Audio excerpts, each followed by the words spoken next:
Well, let's see. Huell is hitting a pita factory, and we have a few of these clips. First time we've done it with the TriCaster, I do believe, while we're streaming. Love coming to the cleaners here in Los Angeles. I've been coming here to the Larchmont cleaners for over 11 years now because not only do they do a good job on my dry cleaning and my laundry, but the main reason I like to come here, and there she is standing right over there. Come on over here, Lisa. Hi. Say hello to everybody. Hello. Hi, everybody. How are you? Now, we met first on the air. People saw you the first time when I came to your house to help you celebrate Armenian Christmas. Armenian Christmas. Hold on. First off, that feels like a gay move that'd be administered in a prison shower stall. You know? Armenian Christmas. Listen. He gave me an Armenian Christmas. You should have. He was going to do it to my Next wife. time you don't argue with Rico when he says he needs a cigarette. He did an Armenian Christmas on your ass. And there's always some guy standing next to the guy going, that's a little rough. He's only been in a week, right? Yeah. Right. What can I do? Kill him? All right. I want to know what Huell brings into the dry cleaners. Well, I can't believe it, but it's another clown suit with blood on it. Well, let's call the white stuff a protein stain. I spilled tartar sauce all over this toddler jumper. All right, go ahead. Let's see what Lisa you were born in Aleppo, Syria. Syria. You are Armenian. Armenian from Aleppo, Syria, yes. And to come to the Larchmont Cleaners, not only does Lisa help me with, well, she sews on buttons that have popped off. She's Stains. been bitten off by holes victims. in the back of my pants. Here are my pants. Okay. They need to be cleaned. Said that a few times. Put them in the hamper. Sure they do. We got a computer now. We're computerized now. It used to be just by 3x5 index cards. Were Now you she's drizzling another computerized. bundt cake, Mr. Huell? Pants logged in. And we're done. And Lisa and I are going to log out and head over to Pacoima on this pita Woo! bread. Fasten your seatbelts. Well, it tells me logging out was how his pants got dirty in the first place. It's kind of like Seacrest out, except for you have a dilated rectum. Log out. Logs out. Logs back in. Logs out. The clapper. Just kill me. Just kill me. Oh. Do you know, by the way, log in. Do you know why there are bells all over Interstate 5? Log out. It's the original trail of the log in. Original Mexican settlers. Log out. If I could get these zip ties off. when I get home and tell my dad. The more you fight, the tighter they get. Log in. Have you ever been to Vasquez Rocks? Log out. Please kill me. Please. I won't tell anyone in my 8th grade class, Mr. Huell. All right, now You said you were in 7th grade. it's off to Pacoima. Liar. Log in.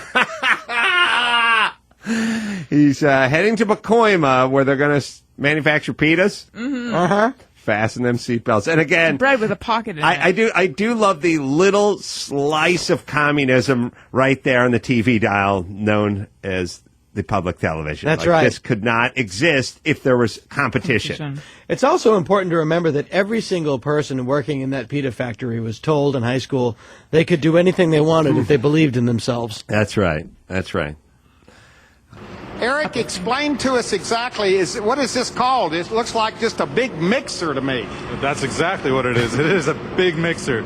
You can mix about 1,000 pounds of dough in there. Okay, so this is where it all starts. Hold on a second. Wait a minute. Huell missed an opportunity to go very Huell on his ass, which is 1,000 pounds of gold. Yeah, he just goes he usually just repeats everything they say. He brought his dry cleaning lady with him.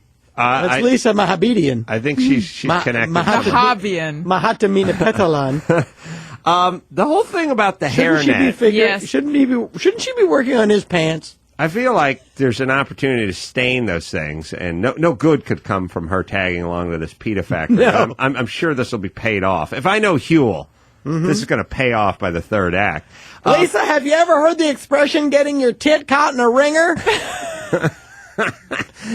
The guy who's wearing the hairnet, who's working the mixer, is working the hopper, he has a hairnet on, but hanging out from the hairnet are two sizable sort of pork chop sideburns. Right. A huge banana Dictator, dictator, essentially broom mustache he's got on top of that, and some of the hairiest forearms I've ever seen on a Mexican/Armenian. Yeah. So while I think the hairnet is an awesome start, there's hair all over the goddamn body. All right, let's see what happens. Seen anything like this on this scale before, Lisa? No. Never. in her dry cleaning even travels. better And Lisa's hair is sticking out of her hair, not as if it was a beret. Right. You hear? Yeah. All right, now what are we talking about in here? Basic ingredients. Basic ingredients: flour, water, sugar, salt, yeast. So That's it. Pretty basic stuff. There's nothing complicated about it. Would it be if I was done with a body and I was tired of going all the way out to the desert, would I dump it into that hopper? Would it? Let's say I had a well in the back that I would dispose of biological materials, but the stench was starting to attract raccoons.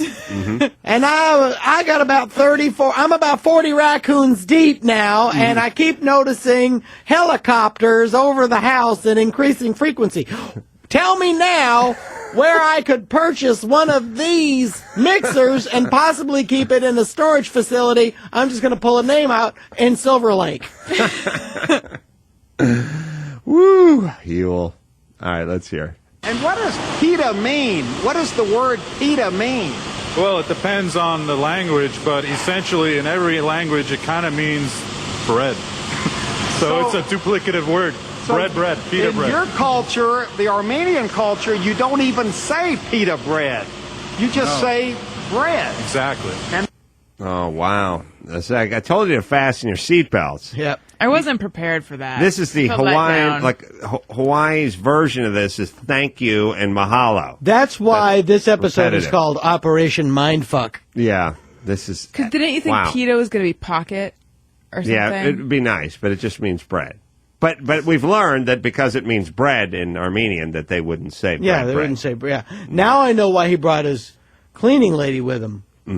In case he gets in trouble, he's got he's got an Armenian with him. Right. She can translate. Right. Not going to get that angry mob. Sorry, go ahead. Now, how many different kinds of pita bread do you make here?